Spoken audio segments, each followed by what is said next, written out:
रहा update news. वसुलीसाठी नगरपालिकेची धडक मोहीम, 16 नळ कनेक्शन बंद, अतिक्रमण व गाळ्यांवरही कारवाईचा इशारा।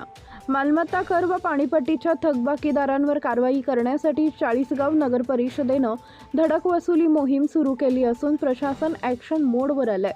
या मोहिमेत शहरातील विविध भागातील एकूण 16 नळ कनेक्शन बंद करण्यात आले।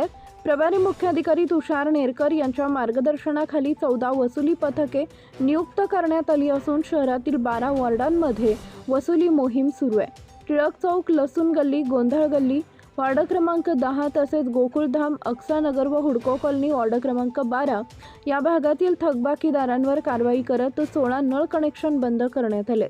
नगरपालिकेनुसार 1 एप्रिल 2025 ते 9 मार्च 2026 या कालावधीत घरपट्टी व पाणीपट्टीची एकूण मागणी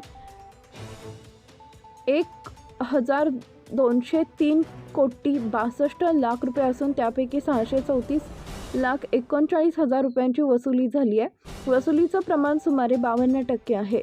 या मोहिमेत कर निरीक्षक गोपाल शिंदे, वसुली लिपिक सत्यजित राजपूत, महेश बोदार्डे यांच्यासह सुमारे 35 कर्मचारी कार्यरत आहेत।